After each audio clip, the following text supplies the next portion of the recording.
ઓમ શ્રી ગણેશાય નમઃ. જય શ્રી કૃષ્ણ મિત્રો. આજે આપણે સાંભળીશું સોમવતી અમાસની કથા. સોમવતી અમાસ આવી રહી છે, ખૂબ જ પવિત્ર છે. તો આ કથા જો મિત્રો સારી લાગે તો વિડીયોને લાઈક કરજો, શેર કરજો અને મારી ચેનલને સબસ્ક્રાઈબ જરૂર કરજો અને કોમેન્ટ બોક્સમાં ભગવાનનું નામ પણ જરૂર લખજો. પ્રેમથી બોલો ઓમ નમઃ શિવાય. આમ તો મિત્રો, એક વર્ષમાં 12 અમાસ આવે છે અને જ્યારે સોમવાર હોય અને અમાસ હોય તો તેનું મહત્વ અનેરું અનેક ગણું વધી જાય છે અને આપણે તેને સોમવતી અમાસ કહીએ છીએ. સોમવતી અમાસનું વ્રત કરનારે સવારે વહેલા પવિત્ર જળમાં સ્નાન કરી પીપળાના ઝાડની પૂજા કરવી અને ઘીનો દીવો પ્રગટાવવો અને 8 જાતના ફળ લઈને 108 વાર પ્રદક્ષિણા કરવી. 108 પ્રદક્ષિણા કર્યા પછી એ ફળ ભગવાનને અર્પણ કરવા અને સૂતર વીંટીને પણ પ્રદક્ષિણા કરી શકાય છે. મિત્રો, તમને હું જણાવી દઉં કે સોમવતી અમાસના દિવસે આ 5 વસ્તુઓનું ખૂબ જ મહત્વ છે. એમાં પહેલું મૌન વ્રત, બીજું પીપળાનું પૂજન, ત્રીજું શ્રી હરિ ભગવાન શિવજીની પૂજા, શ્રી હરિ વિષ્ણુની પૂજા, ચોથું ગંગા સ્નાન, પાંચમું સૌભાગ્યવતી કામના. જો સોમવતી અમાસના દિવસે આ 5 વસ્તુ કરી લઈએ તો પણ અમાસનું ફળ મળી જાય છે અને કોઈ સંજોગવશ જો આપણાથી અમાસનું વ્રત ન થાય તો પણ ચાલે જો આ 5 વસ્તુ કરી લઈએ તો. મૌન વ્રત સૂર્યોદયથી સૂર્યાસ્ત સુધી કરી શકાય છે તો પણ એનું ફળ મળે છે. ભગવાન શ્રી કૃષ્ણએ ગીતામાં કહ્યું છે કે વૃક્ષમાં હું પીપળો છું, માટે પીપળાના ઝાડનું પૂજન કરવું એટલે શ્રી કૃષ્ણની પૂજા કરવી સમાન છે. પીપળાના પૂજા કરવાથી ભગવાન કૃષ્ણની પૂજા સમાન ગણાય છે. આ ઉપરાંત પીપળામાં પિતૃઓનો પણ વાસ છે, માટે જો પીપળાના ઝાડની પૂજા કરીએ, પાણી રેડીએ તો પિતૃઓને પણ આપણને આશીર્વાદ મળી જાય છે. અને બ્રહ્મા, વિષ્ણુ, મહેશનો વાસ પણ પીપળાના ઝાડમાં છે, માટે પીપળાનું પૂજન કરવું એટલે ત્રિદેવની પૂજા કર્યા બરોબર છે. સોમવતી અમાસના દિવસે શિવ પાર્વતીની પૂજા કરવાથી અખંડ સૌભાગ્યવતીના આશીર્વાદ મળે છે. અને મિત્રો, આ દિવસે ગંગા સ્નાનનું ખૂબ જ અનેરું મહત્વ છે. આપણે જો એ પ્રશ્ન કરીએ કે ગંગાજી ક્યાંથી આવે છે, તો આ પ્રશ્નનો જવાબ આપતા ગંગાજી શિવજીની જટામાંથી આવે છે. તો ગંગાજી શિવજીને સ્પર્શ કરીને આવે છે, મતલબ આપણે ગંગા સ્નાન કર્યું, મતલબ આપણે શિવજીને સ્પર્શ કર્યો. અને ગંગાજીમાં સ્નાન કરવાથી આપણા બધા જ પાપ ધોવાઈ જાય છે. શિવજીની જટામાંથી ધરતી પર અવતરિત થાય છે ગંગાજી, માટે આપણે જે કોઈ જાણે અજાણે પાપ કર્યા હોય તે નષ્ટ પામે છે. માટે આ સોમવતી અમાસના દિવસે ખાસ પવિત્ર ગંગા નદીમાં સ્નાન કરવાનું ખૂબ જ મહત્વ છે. જો આપણાથી નદીમાં સ્નાન કરવા ન જઈ શકાય તો આપણે આપણા નાવાના પાણીમાં પણ ગંગાજળના ટીપા પાડી, ગંગાજળ થોડું પાડી અને એ સ્નાન પણ આપણે કરીએ તો પણ એ ખૂબ જ પવિત્ર છે. કાશીનગરમાં આપણે વાર્તા સાંભળે સોમવતી અમાસની. કાશીનગરમાં એક દેવસ્વામી નામના બ્રાહ્મણ રહેતા હતા. તેની પત્નીનું નામ હતું ધનવતી. તેની પત્નીને બ્રાહ્મણને 7 છોકરા અને 1 છોકરી હતી. છોકરીનું નામ હતું ગુણવતી. ગુણવતી તો ગુણોનો ભંડાર. તેના મંગળચરણથી ઘરમાં બધા ખુશ અને પ્રસન્ન રહેતા. તેની ભાભીઓ પણ ગુણવતીને ઘણું હેત રાખતી, એના ઉપર ઘણો વાલ કરતી. એક દિવસ એક બ્રાહ્મણ દેવ એમના ઘરે ભિક્ષા લેવા આવ્યા તો 7 વહુઓ ભિક્ષા લઈને બહાર આવી બ્રાહ્મણને ભિક્ષા આપી. બ્રાહ્મણે સૌને અખંડ સૌભાગ્યવતી રહો એવા આશીર્વાદ આપ્યા 7 વહુને. પછી ગુણવતી ભિક્ષા લઈને આવી તો એ બ્રાહ્મણે ગુણવતીને જોઈ રહ્યા અને થોડી વાર પછી તે બ્રાહ્મણે ગુણવતીને આશીર્વાદ આપ્યા કે બહેન ધર્મવતી થા. આમ કહીને બ્રાહ્મણ ચાલતા થયા. થોડી વાર પછી તે ગુણવતી એની મા પાસે આવી અને કહી, મા, પેલા બ્રાહ્મણે બધી ભાભીને અખંડ સૌભાગ્યવતીના આશીર્વાદ આપ્યા અને મને ધર્મવતી થા એવું કેમ કહ્યું? મને આવું કેમ કહ્યું મા? પુત્રની વાત સાંભળી ધર્મવતીને પણ નવાઈ લાગી કે હા, વાત તો ખરી છે. જ્યારે બીજા દિવસે તે બ્રાહ્મણ ભિક્ષા લેવા આવ્યા એટલે ધર્મવતીએ તે બ્રાહ્મણને પૂછ્યું, મહારાજ, તમે મારી 7 વહુને અખંડ સૌભાગ્યવતીના આશીર્વાદ આપ્યા પણ મારી દીકરીને ધર્મવતી થા એમ કેમ કહ્યું? એટલે બ્રાહ્મણ મહારાજ બોલ્યા કે મેં જે કહ્યું તે બરાબર કહ્યું અને કહે છે કે જ્યારે ગુણવતીના લગ્ન લેવાશે ત્યારે સપ્તપદી 7 ફેરા ફરતી વખતે જ તેના પતિનું મૃત્યુ થશે. ગુણવતી વિધવા થશે. આટલું સાંભળતા તેની માનું તો હૃદય થડકી ગયું. તે કાંપી ઉઠી અને ગુણવતી પણ રડવા લાગી. આ જોઈ બ્રાહ્મણ કહે છે, મેં એટલા માટે જ કહ્યું કે તારે અત્યારે જ ધર્મના માર્ગ પર ચાલવું પડશે, ધર્મના રસ્તે ચાલવું જોઈએ અને ધર્મનો સંગ્રહ કરવો જોઈએ, માટે મેં ધર્મવતી થા એવા આશીર્વાદ દીધા. આમ પછી બ્રાહ્મણ મહારાજ ગુણવતીને આશ્વાસન દેતા કહે છે.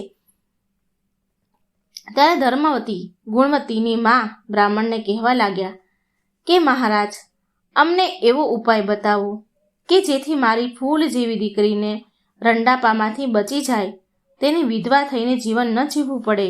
ધર્મવતીની વાત સાંભળી મહારાજ બોલ્યા કે જો તમે સહનદીપમાં સોના નામની ધોબણને તમારી ઘરે લાવી શકો તો તમારી દીકરી દુઃખમાંથી બચી જશે. સિંહણદીપમાં જાઓ, પરંતુ એ કામ ઘણું કઠણ છે. આમ કહી બ્રાહ્મણ ત્યાંથી ચાલતા થયા. આ વાત ધર્મવતીએ તેના પતિને કહી અને આ સાંભળી દેવસ્વામી વિચાર કરવા લાગ્યા. વિચારમાં પડી ગયા કે સિંહણદીપમાં જવું શી રીતે, અને તેના 7 પુત્રને બોલાવ્યા અને સિંહણદીપમાં જવાનું પૂછ્યું. એટલે તેના 6 છોકરાઓ તો ચૂપ રહ્યા, પણ સાથે નાનો શિવ સ્વામી હતો. સિંહણદ્વીપમાં જવા માટે તે તૈયાર થઈ ગયો. સિંહણદ્વીપ સમુદ્રને પેલે પાર. શિવ સ્વામી અને ગુણવતી સિંહણદ્વીપમાં જવા માટે નીકળી ગયા. વનવગડા વીંધતા વીંધતા જાય છે. જો ભૂખ લાગે તો વનવગડામાંથી ફળ ફૂલ ખાતા ખાતા જાય છે. તે બંને ભાઈ બહેન સમુદ્ર કાંઠે આવી પહોંચ્યા. ભાઈ બહેન થાકીને લોથપોથ થઈ ગયા હતા અને સમુદ્ર કાંઠે આવીને વિચાર કરે છે કે સમુદ્ર ઓળંગવો શી રીતે. આમ વિચાર કરતા કરતા તે ભાઈ બહેન એક વડના ઝાડ નીચે બેઠા. આ વડ ઉપર એક ગીધ પક્ષી તેના બચ્ચામાં સાથે રહેતું હતું. તે ગીધ વડના ઝાડ પર તેના બચ્ચા માટે ખાવાનું લઈને આવ્યો હતો.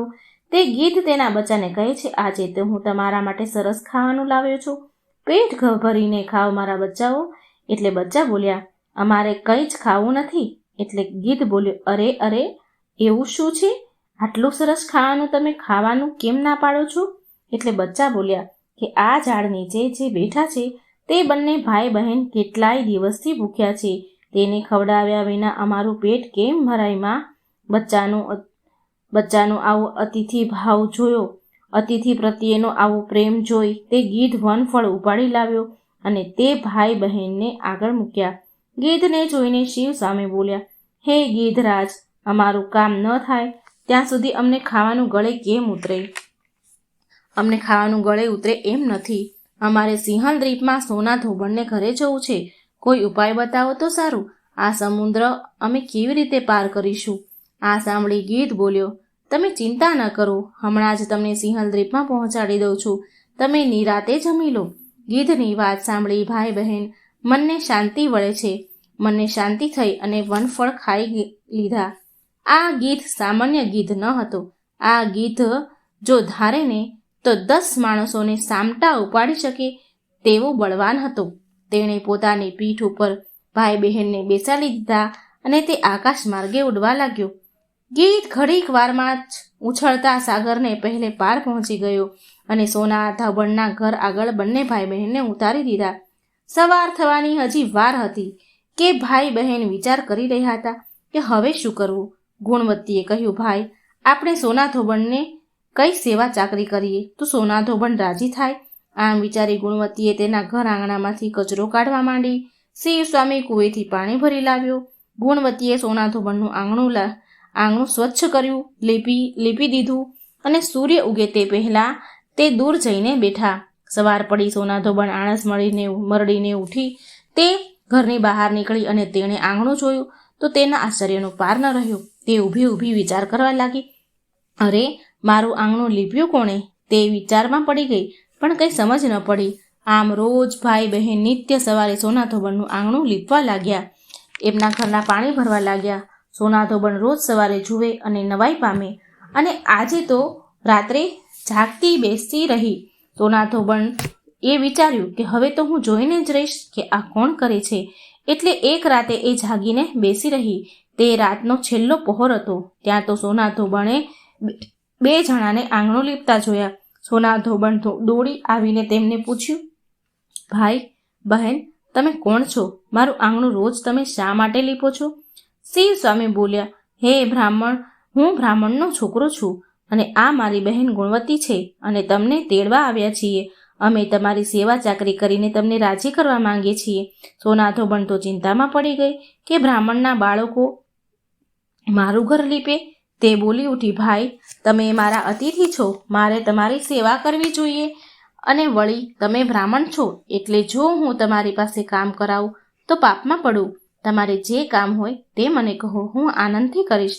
શ્રી સ્વામીએ તેની પોતાની બહેનની બધી જ વાત કરી અને ગમે તે રીતે ગુણવતીના લગ્ન સમયે ઉપસ્થિત રહેવાનો આગ્રહ કર્યો.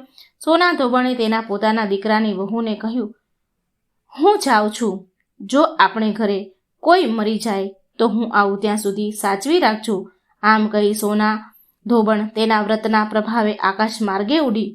ઘણી વારમાં બધા કાશીનગર આવી ગયા. સોના ધોબણને પોતાને ત્યાં આવી જોઈ ગુણવતીની માતા પિતા તો એને તો ખૂબ આનંદ થયો. આનંદનો પાર ન રહ્યો. ગુણવતીના માતા પિતાએ ઉજ્જૈનના રુદ્ર શર્મા નામે એક ગુણવંત શર્માના છોકરા સાથે ગુણવતીનું વિશાળ કર્યું અને લગ્ન લેવડાવ્યા. ઉજ્જૈનથી જાન આવી પહોંચી. લોકો જાત જાતની અટકળો કરવા લાગ્યા. ચોરીમાં મંગળ ફેરા ફરાવા લાગ્યા. ત્યાં તો રુદ્ર શર્મા બેભાન થઈને નીચે પડ્યો. લગ્ન મંડપમાં હાહાકાર બચ્યો. સગા વહાલા કલ્પાંત કરવા લાગ્યા. સોના ધોબણે બધાને શાંત રહેવા સમજાવ્યા અને સોના ધોબણે સોમવતી અમાસના વ્રતનું પુણ્ય અર્પણ કરીને રુદ્ર શર્મા ઉપર પાણીની અંજળી છાંટવા લાગી. રુદ્ર શર્મા તરત બેઠો થયો. સોનાનો તો આનંદનો પાર ન રહ્યો. ગુણવતી સોના ધોબણના પગે પડી. સોના ધોબણે પ્રેમથી તેની છાતી સરસે લગાવી દીધી. ગુણવતીને સૌની વિદાય લઈને સોના ધોબણ ત્યાંથી ચાલી નીકળી. તે સિંહલ દ્વીપમાં તેના ઘરે આવી પહોંચી. આવે છે માર્ગમાં એક બાઈ કપાસનો ભાર ઉતારીને થાક ખાતી હતી. તે બાઈ બોલી, બહેન, જરા ભાર ચડાવો ને, જરા ભારો મારા માથે પર ચડાવો. સોના બોલી, હે બહેન, મારે સોમવતી અમાસનું વ્રત છે, હું તમને ભાર નહીં ચડાવું. સોના ધોબણ આગળ ચાલી તો આગળ એક બાઈ મૂળાનો ટોપલો લઈને બેઠી હતી. તે બાઈ સોનાને કહે છે, બહેન, મને ટોપલો ચડાવો ને. સોના ધોબણ બોલી, બહેન, મારે વ્રત છે, હું તમને ભાર નહીં ચડાવું. આમ કરી સોના ધોબણ તેના ઘરે ચાલતી થઈ. રસ્તામાં પીપળો આવ્યો એટલે સોના ધોબણે 8 ફળ લઈને 108 પીપળાને પ્રદક્ષિણા કરી અને ભગવાનનું પૂજન કર્યું. સોના ધોબણે જ્યારે સોમવતી અમાસનું પુણ્ય અર્પણ કરીને અંજલિ છાટી હતી તે જ સમયે સોના ધોબણના ઘરે બધા જ પુત્રો તેના મરી ગયા હતા અને બધી વહુઓ અને બીજા સોનાની વાટ જોઈને બેઠા હતા. સોના ધોબણનો પતિ અને એના પુત્રો બધા જ મરી ગયા હતા. બધા જ એની વાટ જોઈ બેઠા હતા. પરંતુ સોના ધોબણે પીપળાની પ્રદક્ષિણા કરી અને ભગવાનનું પૂજન કર્યું. ત્યાં તો તેના મરેલા બધા જ પુત્રો તેનો પતિ સજીવન થયા. સૌ આનંદ કરવા લાગ્યા. ગુણવતી પણ સોમવતી અમાસનું વ્રત કરવા લાગી. આવો આ વ્રતનો પ્રભાવ છે. આવી આ અમાસની વ્રતનો પ્રભાવ છે. તો મિત્રો, કોમેન્ટ બોક્સમાં ભગવાનનું નામ તો જરૂર લખજો અને આ વિડીયોને લાઈક અને શેર પણ જરૂર કરજો. જય શ્રી કૃષ્ણ. રાધે રાધે. Thank you. ઓમ શ્રી ગણેશાય નમઃ. જય શ્રી કૃષ્ણ મિત્રો. આજે આપણે અમાવસ માતાની વાર્તા સાંભળીશું. ખૂબ સરસ પવિત્ર આ વાર્તા છે, માટે મિત્રો પૂરા ધ્યાનથી સાંભળજો. એક ગામમાં એક સાસુ વહુ રહેતા હતા. એ બંને એકલા જ રહેતા હતા અને તેમનો છોકરો વિદેશમાં કમાવા માટે ગયો હતો. સાસુ વહુ બહુ સારી રીતે રહેતા હતા, મા દીકરીની જેમ. બંને એકબીજાની સારી સંભાળ રાખતા હતા. એક દિવસ વહુએ ખાવાનું ખાધું નહીં, જમી નહીં, તો તેની સાસુએ વહુને પૂછ્યું કે વહુ બેટા, તું આજે કેમ નથી જમી? તો વહુ બોલી કે માં, આજે મારે 3 પનોતી અમાવસનું વ્રત છે, માટે હું નથી જમી. તો સાસુ બોલી, હે વહુ, આ વ્રત શું હોય? આ વ્રત કરવાથી શું ફળ મળે એ મને કહે. તો વહુ બોલી, સાસુમાં, 3 પનોતી અમાસનું વ્રત કરવાથી બહુ પુણ્ય મળે છે, ઘરમાં અન્ન ધનના ભર્યા ભંડાર રહે છે, સુખ શાંતિ રહે છે, અખંડ સુહાગ મળે છે અને પુત્રની પ્રાપ્તિ થાય છે. અને આ વ્રતમાં દરેક વર્ષે અલગ અલગ ખાવાનું હોય છે અને ભગવાન વિષ્ણુના મંદિરમાં જઈ અને દાન પૂન કરવાનું હોય છે, પછી બ્રાહ્મણોને દાન દેવાનું હોય છે. આ વ્રતમાં પહેલા વર્ષે સાકર, ઘી અને ચોખાથી બનેલું જમવાનું ખાવાનું હોય છે. પહેલા વર્ષનું વ્રત પૂરું થાય પછી 1.25 કિલો ચોખા અને 1 વાટકી ઘી અને 1 વાટકી સાકરનું દાન આપવાનું હોય છે બ્રાહ્મણને અથવા મંદિરમાં.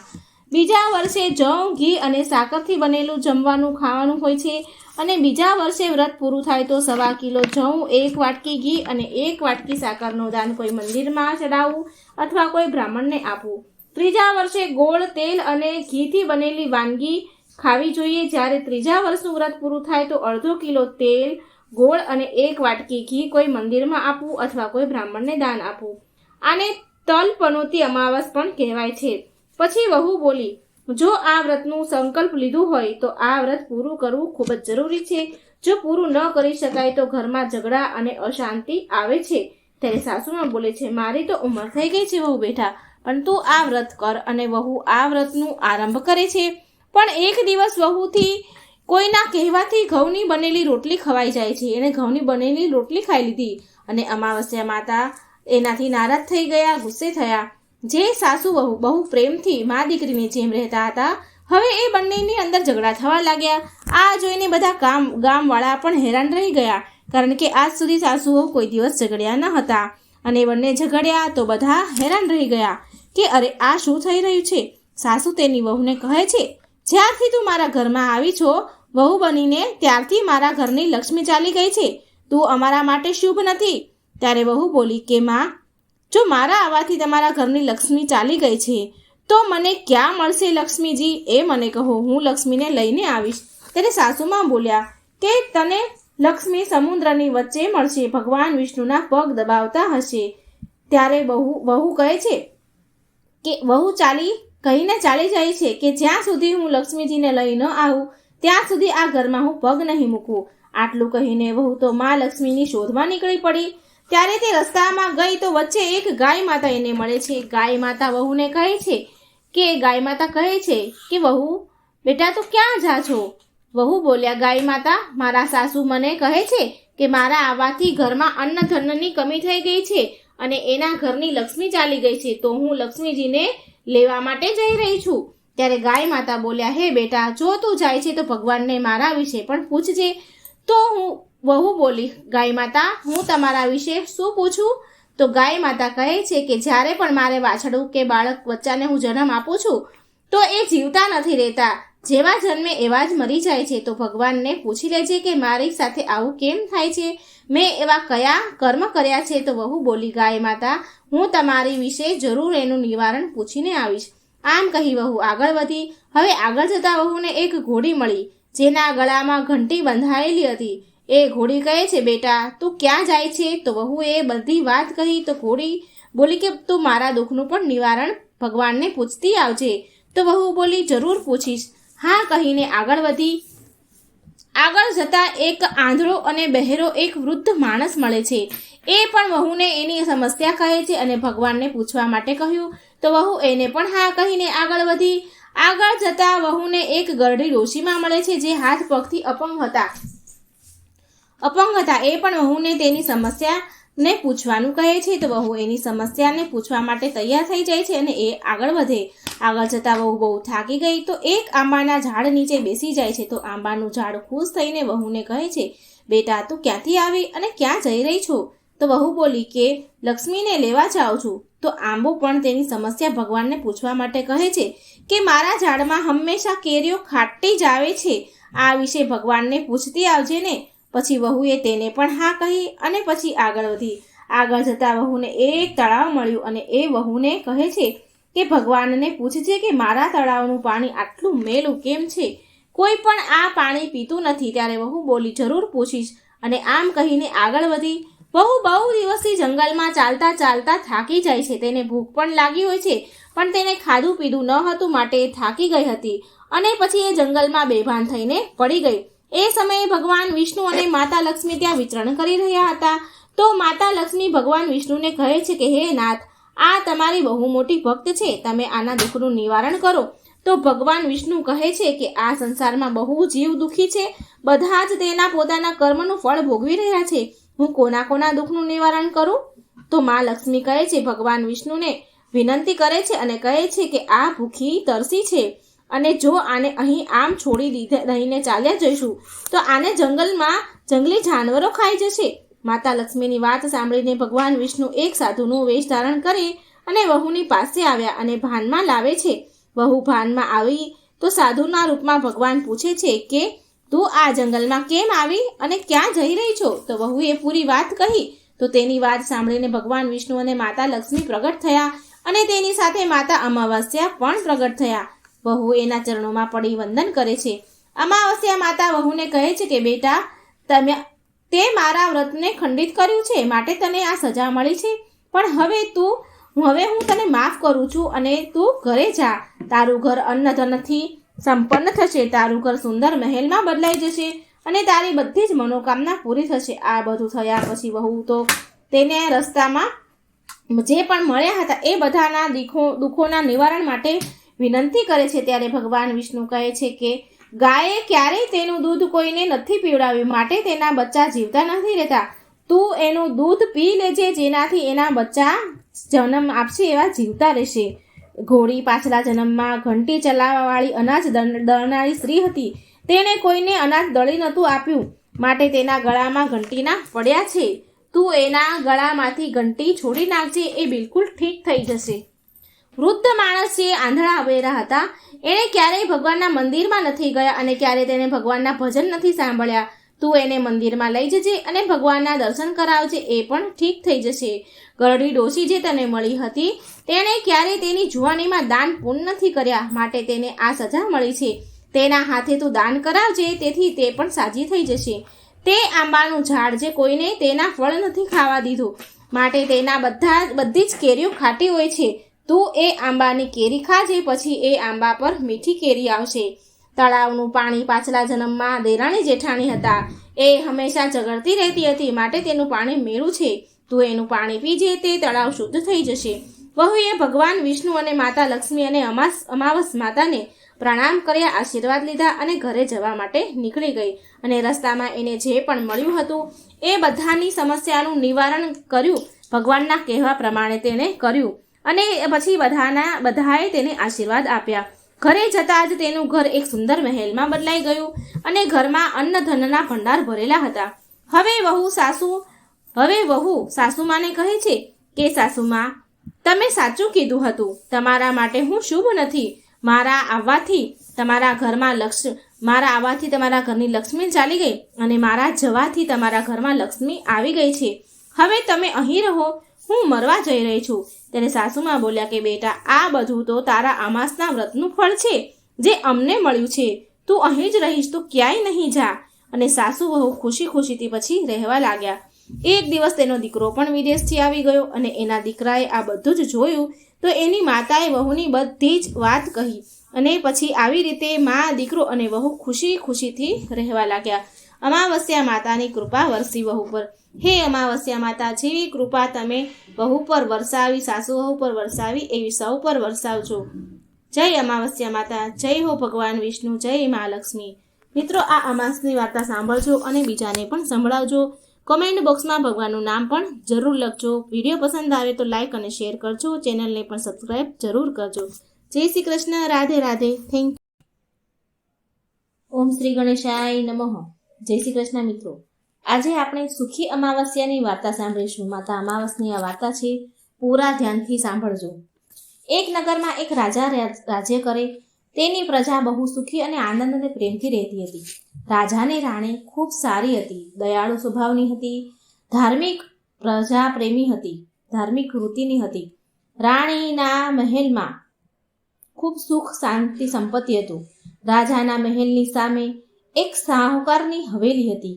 રાજાની રાણી અને તેની પત્ની, શેઠ જે સામે સાહુકાર રહેતો હતો એની પત્ની, બંને સહેલીઓ હતી. રાણી પ્રજાને બહુ પ્રેમ કરતી હતી, પ્રજા પ્રેમી હતી, પ્રજા પ્રત્યે ખૂબ આદર ભાવ રાખતી હતી. એક દિવસ સાહુકારની હવેલીમાંથી તેની પત્નીનો રડવાનો અવાજ આવી રહ્યો હતો. એ બહુ જ વિલાપ કરી રહી હતી, બહુ જ દુઃખભર્યું રડી રહી હતી. રાણીએ હવેલીમાંથી રડવાનો અવાજ સાંભળ્યો તો રાણીએ રાજાને આ રડવાનું કારણ પૂછ્યું કે આ કોણ રડી રહ્યું છે, કેમ રડી રહ્યું છે? તો રાજાએ કહ્યું કે તે શેઠની પત્ની રડી રહી છે. એનો પુત્ર મરી ગયો છે, માટે શેઠની પત્ની તે છોકરાની માં બહુ રડીને વિલાપ કરી રહી છે. રાણી બહુ ભોળી હતી. તે રાજાને કહે છે, મહારાજ, દુઃખ શું હોય? દુઃખ કોને કહેવાય? રાજાને એ સમજ ન આવ્યો કે આ દુઃખનો અનુભવ અને કેવી રીતે કરાવવું, દુઃખ શું કહેવાય, કેવી રીતે સમજાવવું, એ વિચારમાં પડી ગયો. પછી રાજાએ કહ્યું, રાણી પાછી બોલી, ફરી કહે છે કે મહારાજ, મને કહો ને, દુઃખ શું કહેવાય? ત્યારે રાજાએ કહ્યું કે તું તારા પુત્રને મારી નાખ, તારા કુંવરને મારી નાખીશ તો તને સમજણ પડશે કે દુઃખ કેવું હોય, એનો અનુભવ કેવો હોય, દુઃખ શું કહેવાય. રાણીએ કર્યું એવું. રાણીએ એના કુંવરને મહેલથી નીચે ફેંકી દીધો. મહેલમાં ઉપર જઈ, ધાબે જઈ, છત પર જઈ એના કુંવરને નીચે ફેંકી દીધો. પણ ભગવાનની કૃપાથી, માતા અમાવસની કૃપાથી એનો પુત્ર નીચે ગારાના ઢગલામાં પડ્યો અને એને એક ખરોચ પણ ન આવે, એના શરીર પર એક લીટો પણ ન પડ્યો. રાણી એના કુંવરને જોવા માટે મહેલથી નીચે ઉતરી રહી હતી. એવામાં તો કુંવર સામે દોડીને એની સામે આવી રહ્યો હતો. ફરી પાછું આ જોઈને રાજા તો ચકિત થઈ ગયો કે આટલી ઊંચેથી કુંવર પડ્યો, છતાં પણ એ કુંવરને એક ખરોચ પણ ન આવી, કંઈ જ ન થયું. રાણીએ ફરી રાજાને પ્રશ્ન પૂછ્યો કે મહારાજ, દુઃખ શું હોય? દુઃખ કેવું કહેવાય? મને સમજાવો. એ સમયે પડોશી રાજ્યમાં સૈનિકો યુદ્ધ કરી રહ્યા હતા. રાજાએ રાણીને કહ્યું કે હું યુદ્ધ કરવા માટે એકલો જઉં છું. જ્યારે તું મારા મરવાના સમાચાર સાંભળીશ ત્યારે તને દુઃખ શું હોય એ ખબર પડી જશે. રાજા યુદ્ધ કરવા માટે નીકળી ગયો, પણ ભગવાન અને માતા અમાવસની કૃપાથી એ લડાઈ જીતીને રાજા ઘરે આવ્યો. હવે રાજાને પણ આશ્ચર્ય થવા લાગ્યું કે આ શું થઈ રહ્યું છે? યુદ્ધમાં તો એ એકલો ગયો હતો, છતાં પણ એ જીતીને ઘરે આવ્યો. એ સમયે રાણી રાજા પાસે આવી અને ફરી એ પ્રશ્ન પૂછવા લાગી રાજાને કે મહારાજ, દુઃખ શું હોય? મને કહો ને, મને સમજાવો ને. રાજા વિચારમાં પડી ગયો કે રાણીને દુઃખનો અનુભવ કેવી રીતે કરાવવું. રાજાએ રાણીને બોલાવીને કહ્યું કે હવે આપણે ગંગાજીની યાત્રા કરવા માટે જઈ રહ્યા છીએ. ત્યાં હું ગંગાજીની ધારામાં કૂદી પડીશ અને મરી જઈશ, ત્યારે તને દુઃખનો અનુભવ જરૂર થઈ જશે. રાણીએ ગંગા યાત્રાની તૈયારી કરી અને જરૂરિયાત પ્રમાણે રસ્તામાં ભોજન સામગ્રી, જે કંઈ જોઈએ એની બધી સામગ્રીની તૈયારી કરી. આ બાજુ કૈલાસ પર ભગવાન શિવે પાર્વતીજીને કહ્યું કે આજે હું કળિયુગમાં સુખી આત્માના દર્શન કરીશ. શિવજીએ બકરાનું રૂપ લીધું અને પાર્વતીજીએ બકરીનું રૂપ ધારણ કર્યું અને ધરતી પર આવ્યા. ત્યાં એક નદી પાસે એ પાણી પીતા હતા અને ઘાસ ચરતા હતા. એટલામાં રાજા રાણીની સવારી ત્યાંથી નીકળી ત્યાં આવ્યા.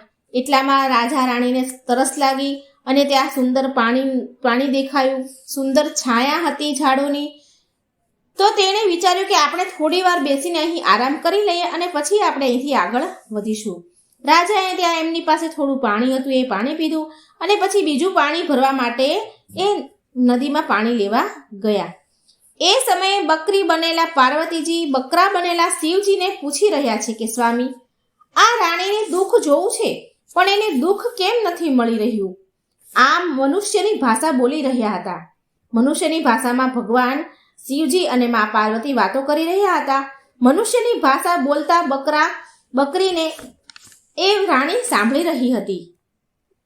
ભગવાન કહી રહ્યા હતા કે આ રાણીએ પૂરા મનથી, શ્રદ્ધાથી, ભાવથી સુખ નામની અમાવસ્યાનું વ્રત કર્યું છે. એટલા માટે આ જન્મમાં એ રાણી બની છે અને સુખનો આનંદ લઈ રહી છે. ગયા જન્મમાં એને સુખી અમાવસ્યાનું વ્રત કર્યા હતા. સતી, આ રાજા ગંગાજીમાં મરવા માટે તો જઈ રહ્યો છે, પણ એ ત્યાં મરશે નહીં, પણ તે ગંગાજીમાં નદીમાં મરશે નહીં, એ પાછો આવશે. રાણીએ આ વાત બધી જ સાંભળી લીધી. એટલામાં રાજા પાણી લઈને આવ્યા રાણી માટે. તો રાણીએ રાજાને બધી જ ઘટના કહી સંભળાવી. જે બકરા બકરીની વાત સાંભળી રહી હતી એ બધી જ રાજાને સંભળાવી અને રાજા પણ બહુ ખુશ થયો. બંને ખુશી ખુશી નગરમાં પાછા આવી ગયા. રાજાએ એના નગરમાં પ્રજાને સુખી અમાવસ્યાનું વ્રત કરવાની આજ્ઞા આપી અને વ્રતની વિધિ પણ બધી કહી. રાજાએ પણ વ્રત કર્યા, રાણીએ કર્યા, પ્રજાએ કર્યા. રાજાએ પ્રજાને કહ્યું કે બધી જ અમાવસ્યા માતાની પૂજા, બધી જ અમાસની વ્રત કરવું, બધી જ અમાવસ્યા માતાની પૂજા અને કથા કરવી. આ વ્રત જ્યારે પણ શુક્રવારે અમાવસ આવતી હોય એ દિવસથી શરૂ કરવું. 21 અમાસ સુધી આ વ્રત કરવું. પહેલા 5 અમાવસમાં ઘઉં અને લાલ કપડાનું દાન આપવું. ત્યાર પછી 5 અમાસના દિવસે મગ, પછીની 5 અમાસના દિવસે ચણા, પછીની 5 અમાસના દિવસે મકાઈ અને પછીનો જે 21મો દિવસ હોય અમાસનો તો તે દિવસે ચોખાનું દાન કરવું. દાનમાં જેવા રંગનું અનાજ હોય તેવા રંગનું વસ્ત્ર, કપડું દાન કરવું. વ્રતના દિવસે ગાયને લીલું ઘાસ ખવડાવવું. બ્રાહ્મણને ભોજન અથવા દક્ષિણાનું દાન કરવું.